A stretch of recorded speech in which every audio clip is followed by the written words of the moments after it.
welcome to another episode of the Doctors Building Wealth podcast. We are so excited to welcome Bob Burg to our podcast today. He is author of The Go-Giver, and it's one of my personal favorite books. I actually have a mastermind that I made this required reading this year, and so we're so excited to get to talk to him about the book and just hear his philosophies on life. Welcome to the podcast, Bob. Thank you. I appreciate you both having me with you. What an honor. So, Bob, can we talk a little bit about kind of the path that led you to writing The Go-Giver and what kind of led to your inspiration of doing that? So I started out as a broadcaster, first in radio, sports, and then television news. I was actually the late-night news guy for a very, very small ABC affiliate in the Midwestern United States. I had to be about the worst newscaster you've ever seen. I could read the news, but I was not a journalist, and it wasn't long before I saw that was not going to be my career path. So I graduated into sales. I floundered for the first few months because I had no formal sales experience, and I had no idea what I was doing. And apparently neither did the company I was working for, because their sales training was go out and sell. And so I floundered, and then I fortunately decided to go into a bookstore to look for something. And this is 40 years ago, so personal development and sales, it was out there, but unless you really knew about it, you just didn't know. But I figured there must be something on business I could look for, because it wasn't working out on my own. And there were a couple of books on sales, one by a guy named Zig Ziglar and another by Tom Hopkins, two of the legends in the sales space. And I was excited just seeing that there was actually a methodology for sales. So I took the books home, and I like to say I never read them, I devoured them. And I would just study them. I'd come home from work, and night after night into the wee hours of the morning, I would study, I would practice, I would highlight and underline. And, it was just, and within a few weeks, my sales actually began to go through the roof. And there was certainly nothing significantly different about me from 3 weeks earlier, but now I had a system. I had a way of doing something. I personally define a system as the process for predictably achieving a goal based on a logical and specific set of how-to principles. The key being predictability. If it's been proven that by doing A, you'll get the desired result of B, then all you need to do is A and continue to do A, and eventually you'll get the desired result of B. Well, that was very encouraging to me. So I began to really study. But here was the great thing. I soon came to realize that while the how-to aspects of sales were important, it was really much more about personal development. You had to become the kind of person who could be sustainably successful in sales. And so I started reading all these classics, from Carnegie's How to Win Friends and Influence People to the Think and Grow Rich and the Magic of Thinking Big and Psycho-Cybernetics and The Richest Man in Babylon and just all, I started to really develop myself in here, and I began to realize that success is truly an inside job. It manifests outwardly, but it begins in here, in the head and in the heart. And then you can make it happen outwardly. And so I just really got into personal development. That's why one of the things I love about what the two of you do is that, it's really a matter of continually, we were talking about before we went on, we're always learning, we're always growing, we're always finding a way to better ourselves, which allows us to better those around us. Right? So it's a never-ending process. But eventually I worked my way up to sales manager of another company, and then started being asked to share what worked for me with other companies. Yada, yada, yada, as they said on the Seinfeld episode, 40 years later, here we are. That was pretty much, I was a sales and personal development fanatic, I guess. Yeah, beautiful. Well, it's so interesting at such a young age that you devoured the books, right? And really went in depth and learned them and then applied them, because a lot of people read and they don't apply. Yeah, they call that shelf help instead of self-help. That's right. Yeah. That's right. So then that ultimately led you to writing this book, The Go-Giver. And I know a lot of people who are listening probably haven't heard about this book. So I just want to make sure maybe you could tell them the basic premise. And then I've got real questions about some of the different laws that maybe we could talk about. Sure. So The Go-Giver is a business parable. So it's a work of fiction based on real life principles. And within the story, there were a lot of little stories that were from the co-author's experiences and pasts. John David Mann was the co-author, brilliant writer. I mean, I'm a how-to. You could probably tell from just speaking with me, I'm step one, step two, step three. I'm the boring one. John is a magnificent writer and storyteller, so he really made it come alive. So it's a business parable. The premise is very simple. And that is that shifting your focus, this is really where it all begins, shifting your focus from getting to giving. And when we say giving in this context, we simply mean constantly and consistently providing immense value to others, understanding that doing so is not only a more fulfilling way of conducting business, it's the most financially profitable way as well. And not for any kind of woo-woo, way out there, magical, mystical reasons, just give and do good deeds and things. No, I mean, it's a great thing, but that's that's not what it's about. It's much more logical. It's much more rational than that. When you're that person who can take your focus off of yourself and place it on others, discovering their needs, their wants, their desires, when you can make it not about you, but instead helping them solve and work through their problems and their challenges, when you can take your mind and focus off yourself and make it about moving them closer to happiness, well, people feel good about you. They feel great about you. They want to get to know you. They like you. They trust you. They want to be in relationship with you. They want to do business with you, but really, they want to tell the world about you. They want to be what we call your personal walking ambassador. Yes, we call that raving fans in Tony Absolutely. Robbins' world. Yes, Yeah. exactly. So I want to make this relevant to those who are listening to us who are real estate investors, because this is something we're always talking about in our courses, is giving value to your team members. So people are working with real estate agents, they're working with contractors, they're working with property managers. And a lot of times people see them as people who are helping them build their portfolio, but they don't think about giving value to those team members. So can you talk a little bit about that? Well, you really hit it on the head, because this is the difference maker.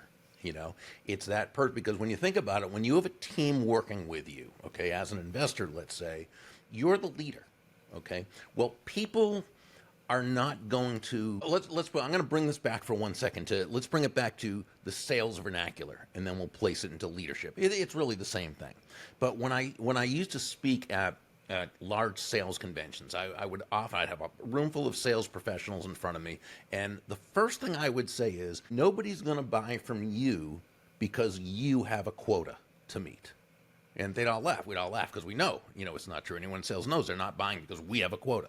No one's going to buy from you because you have a sales goal. No one's going to buy from you because you need the money. And no one's going to buy from you just because you're a nice person.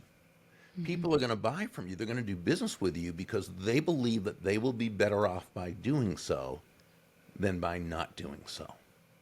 Well, it's the same in leadership. No one's going to follow you. No one's going to commit to your idea.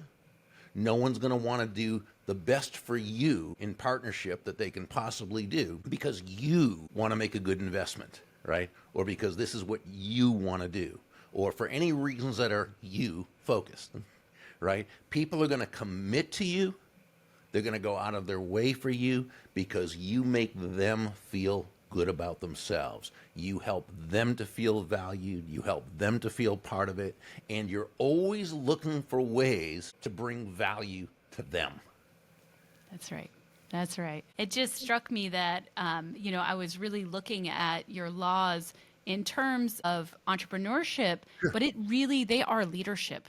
Like, you lead your life this way, and absolutely, it really leads you to be a servant leader, actually, when you follow these laws. Yeah, I agree with you. We've had a lot of leadership organizations. Of course, we have within the series, because we have several books within the series, we have one as the Go-Giver Leader. And, really, is it any different? Not, the story is different, but same principles, basically. Right. And, these are life principles. And as Pindar in the Go-Giver, the main mentor, told Joe, the protege, universal laws work across the board. And they work in terms of whatever type of success we're aiming for, whether it's the success in terms of financial, physical, spiritual, mental, emotional, social, relational, the laws apply. And I'm not bragging on this because these are not anything John and I made up. We may have named the laws or put them in story form, but these have been around since forever. That's why they're principles, not just, I remember Jim Rohn, the great speaker. I don't know if you remember Jim Rohn. He was Tony Robbins' mentor. And so he used to say, beware the person who comes to you promising new fundamentals, right? Like new antiques. They don't exist. I'm curious, a lot of our audience are doctors or healthcare professionals, and I'm just trying to see how I would communicate to them or teach them some of these principles and how to apply them to patient care where they're already giving so much. And so I'm curious if you've encountered and spoken with other medical professionals about applying these principles. Well, the biggest thing about this is the medical professional making sure that their team members, their staff, that they understand that, the medical stuff is important, but that's only part of the experience, right? It's how do you make this patient feel?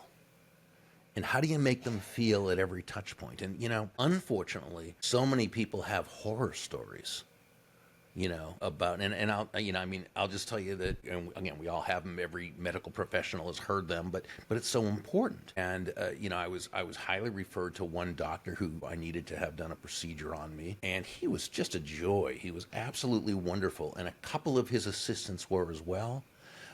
But the first contact person, the receptionist, was as cold as a person could be. And everyone on that level and a level up were just cold. There was no empathy. It was just business as usual, and you're a number, and we see tons of you, and it was such a disconcerting experience, until, again, we got up to the higher levels where they just took such beautiful care of us. But wow, it was night and day. So yeah, as part of the culture, it's got to be understood that the medicine part, if you will, right, is just part of it.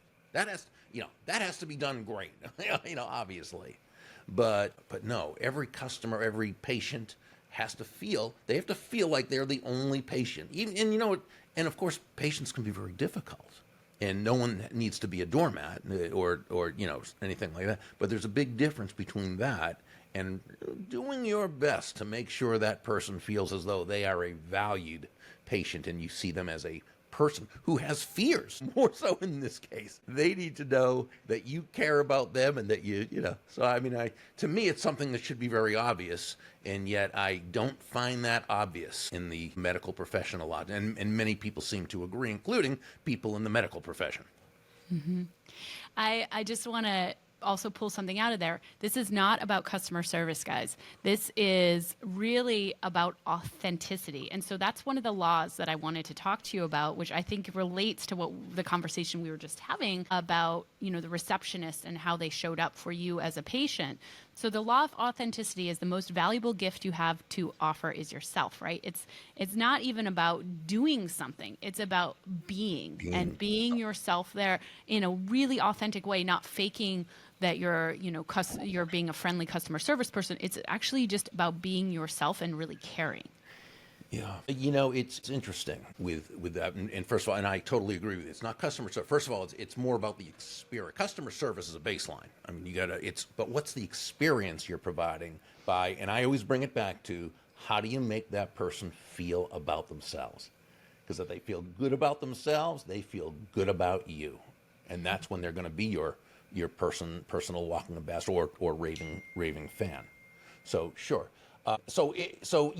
With the law of authenticity, and in that part of the story, Deborah Davenport, who's talking from in the sales vernacular, she says, well, all the skills in the world, the sales skills, technical skills, even people skills, as important as they are, and they are very important, are all for naught if you don't come at it from your true, authentic core. But here's the thing, and I think this really is what you're saying. When you show up as yourself day after day, week after week, month after month, not only do people feel good about you, they feel comfortable with you, and they feel safe with you. And why wouldn't they? They know who they're getting. Now, let's take it one step further if we can. I think sometimes the term authenticity, and I've noticed this since social media has become as big as it's become, the term authentic or authenticity has almost gotten hijacked, if you will, to mean no boundaries. Anything goes. You're authentic. You say or do whatever you want. Don't worry about who you're offending because it's okay because you're authentic. And I disagree with that, as you can tell. But an example would be like the person who says, "Well, I have anger issues and I yell at people a lot, and if I were to act any differently, that wouldn't be authentic of me." And that's hogwash. That's what it means is this person has an authentic problem that they need to authentically work on in order to become a better, higher, authentic, effective version of themselves. So we never want people to misconstrue authenticity for not learning and not growing, but instead using authenticity, the concept, as impetus to keep growing into the highest version of yourself. And so if someone is an authentically nasty person, well, they probably shouldn't be working in the practice anyway. So, but we can also make sure that along with our authentic good nature, that we also know how to do the things that will inspire our patients, that can put them in a good frame, a good mindset.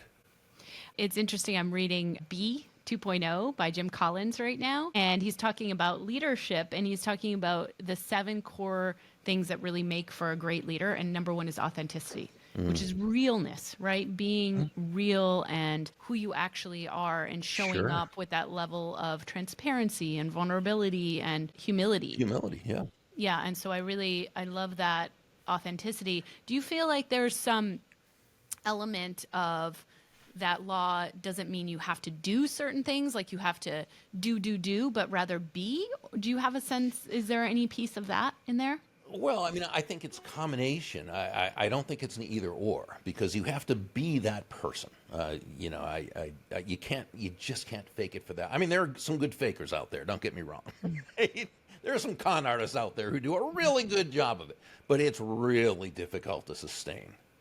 And in a leadership position, oh wow, it's very difficult if you're not that person to try to be that person. So I think there's a certain element that you really would want this leader to have those qualities that Mr. Collins is talking about. But then it's also learning how to communicate that. Mm-hmm. A person can be a very empathetic person, but if they don't know how to communicate that empathy, it may not come in that right way. So I think it's that combination of, it's who you are, and it's the skill sets that help you to communicate more effectively. Now, the law of receptivity was one that I found to be, I could understand it intellectually, but I think I struggled with it. And we even kind of talk about we should receive gifts more openly, or we should say thank you instead of saying, oh no, you shouldn't have, right? Those or types like of things. you did it yourself, right? Because we have so many people from our community, they'll come say, hey, you changed my life, and we're like, no, you did it yourself. You did it. Right? We didn't do anything. So can you talk about this? Because I think this is one that a lot of people struggle with. You put it as law of receptivity. The key to effective giving is staying open to receiving. Yeah. And so when I explain this, in case I forget, remind me about what you just said about the person saying you changed my life, because that's very important, because there's a really good answer for that too, a good response. So just as you said, the key to effective giving, stay open to receiving. What does that mean? It means that you breathe out, you also have to breathe in. It's not one or the other. It's both. You breathe out carbon dioxide. You breathe in oxygen. You breathe out, which is giving. You breathe in, which is receiving. Giving and receiving are really simply two sides of the opposite coin. They're not opposite concepts. They're just two sides of the very same coin. Both together is what works, and what works well, and what creates prosperity and abundance. The problem is, I believe, that society does not give us that positive message. Society pretty much from, and this is a combination of, upbringing, environment, schooling, news media, television shows, movies, popular culture, cultural mores, every experience, right, is that it gives real deeply negative anti-prosperity messages. So you would think that anyone who makes a lot of money must have done it on the backs of others or by doing nefarious things. No, it's a big world. There's people who do things certainly in ways that we would not agree with. But by and large, and I would say it this way, if you work in an environment where no one is forced to do business with you, the only way you can make a lot of money is by providing a lot of value to a lot of people, which is what we talk about in the story. But, you think about it, and there's so much. Here's a great example. Can I share a quick story? Of course. So a friend of mine, Randy Gage, he's one of the premier speakers, authors, authorities on prosperity and abundance. And he does this great vignette about how if you watch any really successful movie, you'll notice there's two different types of characters always portrayed. There are the good people who are generally portrayed as struggling, they're poor, they're honest, and they're relatively happy, okay? But these good people are always, and these poor but happy people are always taken advantage of, stepped over, stepped on by who? The evil rich people who are horrible and nasty and greedy, and all they care about is money, and they would rather step on your toes to get it than anything, right? And he does a whole vignette on it, which is absolutely brilliant. But one of the points he brings up, just one of the examples, is if you looked at the first Spider-Man movie, Peter Parker is on the couch with Uncle Ben, and they're talking about, that they're poor, and Uncle Ben says these words. He says, "Well, Peter, we may not be rich, but at least we're honest." What a horrible, horrible message for some young boy or girl who's watching this movie to see. Because what is the premise there? What's the presupposition? That if you're honest, well, buddy, you ain't going anywhere in terms of having any kind of money, or any kind of prosperity or being able to, right? But it also says that if you make money, you must not be honest. You must be, well, okay, now this kid grows up and they're in the business world and they've been brought up by good parents and with wonderful values of honesty and integrity and kindness, and they're adding great value to the marketplace, and the money's starting to come in. But what happens? See, because it's not just one movie, by the way. It's pretty much every movie. It's everything on social media. It's everything on TikTok. It's everything they hear in school. It's whatever, is that money is evil. People who are rich are bad, and what have you. Okay, so they're starting to make some money, and the unconscious, which we know, you're students of Tony Robbins, you know this. The unconscious is certainly much more powerful than the conscious, and in a battle of the two, the unconscious is going to win. Okay, the unconscious is saying, "Wait a second, you're making money. What did you do wrong to people? Who did you rip off? Who did you take advantage of? Who are you? Don't you remember what Uncle Ben said?" Okay? And you start pushing it away. Mm-hmm. You start sabotaging, right? So, that's why one thing and you made a great point that in the book, yeah, we cover it in that last chapter on a surface level so you can understand it intellectually, but, not, I would suggest, and I suggest to everyone, make a study of prosperity. People like Randy Gage, the late Bob Proctor, David Nagel, Sharon Lechter, Ellen Rogan, Lisa Peterson, Ken Honda. There's a number, and many more. And I hate to even leave anybody out. There's so many more. But these are people who they write, they blog, they do videos, they have courses. Derek Kinney is another one, and he does this for teenagers to give them a good prosperity mindset. So learn, really study the prosperity, because the anti-prosperity garbage comes in from everywhere. Right? Mm-hmm. And so the question becomes, well, so how do you, once you start learning this, how do you start really applying it? Well, you build in your small successes. So in other words, let's say somebody says, "Oh, that's a nice outfit or a nice tie or a nice whatever." And again, assuming it's an appropriate, situation, you might, be tempted to go, "Oh, no, this is it." No, instead you just say, "Oh, thank you. That's very kind."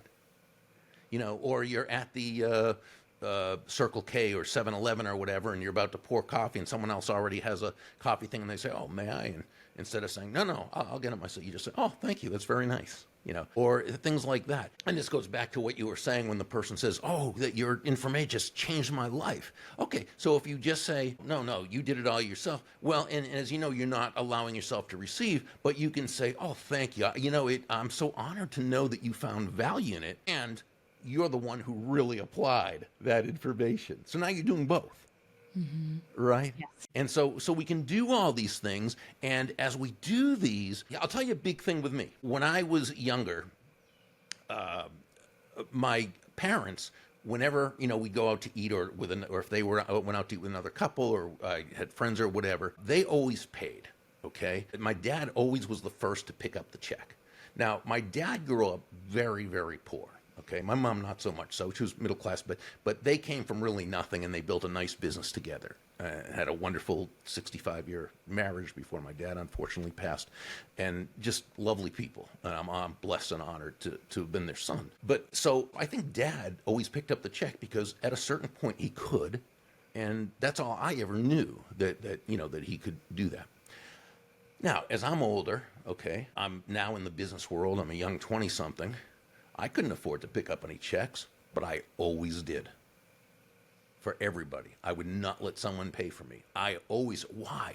I couldn't afford it, but in my mind, the unconscious Burg was, well, the Burg family picks up the check. So finally, one day, I'm out to lunch with someone, and I was doing the same thing. They wanted the check, and and they said, Bob, you always do that. And they said, first of all, you can't afford to pick up checks. Secondly, you're denying someone else the pleasure of picking up a check, right? And that's when it came, and they said to me, you need to be more humble. And I didn't even think it was a thing of humility, though maybe it was. But really, it was just, it's the things that drive us in our unconscious that we don't even know. So, you go back as your kid, you see your dad doing something, you love your dad, and you want to be like him. And so, right? So we always need to question our premises and asking why we're doing things that could be counterproductive, like it was for me, picking up the check all the time for people when I couldn't afford it, and they could. Yeah. I know. I think that's really, really a powerful story. I'm glad you shared it with us, because I do think that I have a tendency now to pick up the check. And when people fight with me about it, I'm like, this is really my joy to be able to pay for this for you. Sure. It's really my gift. It's a gift that you're allowing me to be able to, provide this for you. And it's, of course, it's not the same parallel as what you're talking about, but it really, when you receive something like somebody paying for you, it's a gift to them. It's a gift It to them really when is a gift to them. And Yeah. so I hope those of you who are out there who, doctors have a lot of patients who say, you helped blah, blah, blah, helped me do this. And a lot of times we don't really take it in. And I think there's a really great way to receive it, but also allow the person who's giving it to you to really understand that you really deeply received it. And Yeah. that's a gift to them. Yes. People will offer to do things sometimes in terms of gifts that I don't really find, that I might not find to be of value, okay? And I want to kind of not receive it, but not because I can't receive, but because it's not something that will be of value. And if I know it's going to cost them something, I'd rather them not do it. So sometimes you've got to be able to determine, where you go. But I want to take that and move it to the other side. It's also important when we give to someone else that we kind of know what they value. And I'm sure you've read the book, The 5 Love Languages. And to me, it's one of the most important books that's ever been written. Because basically, when he says there are certain ways that people receive love.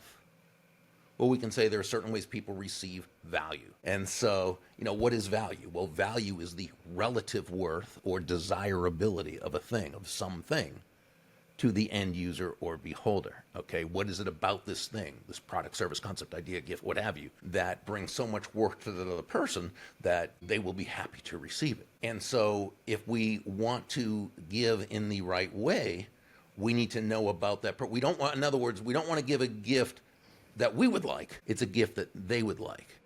I think that's really important. And so it doesn't mean you always have to receive something just because someone wants to give it to you, unless it would, of course, obviously, if it's something that would hurt their feelings, that's not what I'm talking about. Then you would just, thank you very much, and that would be just how it is. But I'm just saying, it doesn't mean you're not able to receive because you don't necessarily receive everything that is given to you. Some things you don't hold to be of value, and so you don't.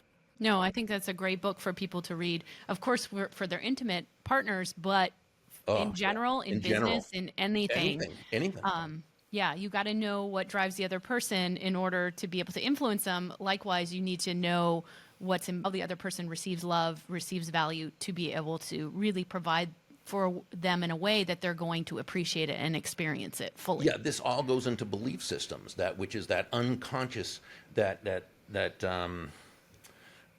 unconscious mindset that basically drives us. Okay, I mean, basically, we run through an unconscious. This is my term, may not be right, but I call it an unconscious operating system.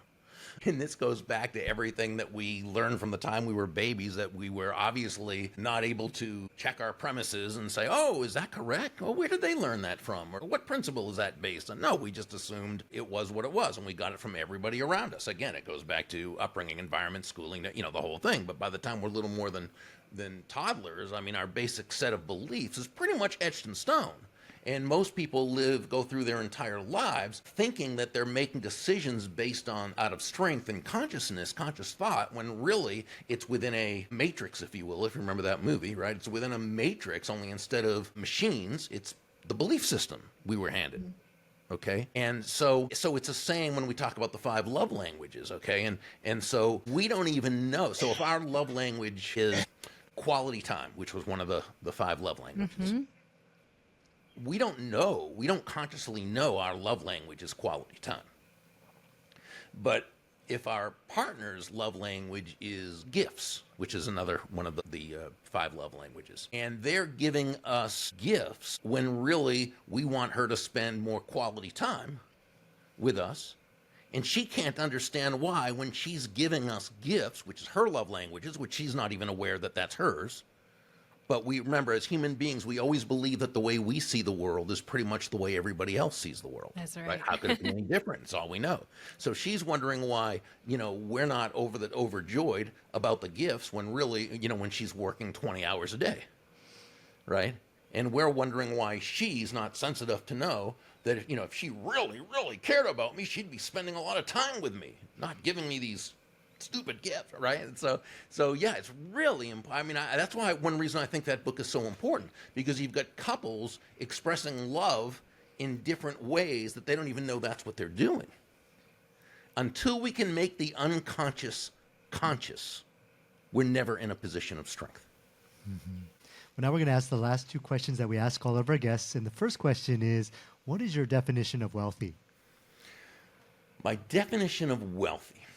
So if you'll forgive me once again talking about definitions and premises, I think wealthy is one of those words that can be interpreted different ways. I mean, there's certainly financial wealth, which is the first thing that people think in terms of wealth. If we were going to interpret it that way, I would say wealth is having enough money and financial resources that you are able to have a sense of freedom. Okay? Money really helps us live according to our values. Okay, so I think that's one. But you could also look at wealthy in a different way. In the Talmud, they asked, who is rich? Well, we could say wealthy, or who is rich? And they answered, that person who rejoices in their lot. Who is grateful, right? Who is happy. Who just rejoices in everything they have, around them. Now, if you're going to look at happiness, if you're going to equate wealth, okay, and say who's wealthy, it's that person maybe who's happy, okay? How would you define happiness? So while happiness, the definition according to the dictionary, is simply the mental feeling of well-being, which I think is a good definition, I define happiness as a genuine and ongoing feeling of joy and peace of mind, the result of living congruently with one's values. I think the wealthy person is that person who is able to live congruently or according to their values. So that makes it available to everybody, no matter what their finances are. Absolutely. I just want to point that out, because we can all be congruent with our values as long as we've defined our values first. Because most people are not intentional about that, right? They just take what was given to them from their family members or culture, and they presume and they act out those values, but they don't sit down and say, hey, what's really important to me? Right. Great Patrick Lencioni book is 3 Big Questions for a Frenzied Family, where you look at the values of your family and define them and then live them as a family. Yeah. Well, one of Tony Robbins' books, which one was it? It was Awaken the Giant Within. He did in one of his chapters, did a whole thing on outlining the different values and so forth. It's very important. A guy named Robert Glazier, I don't know if you're familiar with him, but he does a whole thing on values, on identifying your values, which is brilliant. So, yeah, so very important. The other question is, what is one strategy, habit, or mindset that separates someone who is wealthy versus someone who is not? So if we're looking at wealthy in terms of money, then I think it's that person who learns enough about finance and investing to know that they can have a very boring portfolio and that's probably the best way to go. I think by and large, the wealthiest people have very boring portfolios. So now if we're going to look at wealthy as being, happy and so forth like that, again, I think it's that person who is always putting their actions against their value system and making sure that the two are congruent. Which, and we're never 100% there, I don't think, but the closer you get, the happier you probably are. Yeah, that's a decision you make over and over and over all day long, right? Isn't that true? Beautiful. Well, Bob, can you tell everyone where they can find you and if there's anything else you think is really important for our community to hear?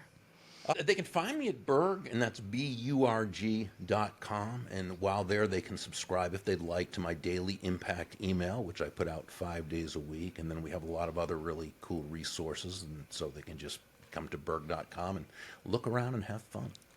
And everyone, I highly suggest reading Go Giver. It's a really phenomenal book. So thank you so much, Bob, for spending your time with us and sharing all of your viewpoints on life. I think people will get so much value out of hearing what you had to say today. Thank you. My absolute pleasure. Thank you again for having me with you.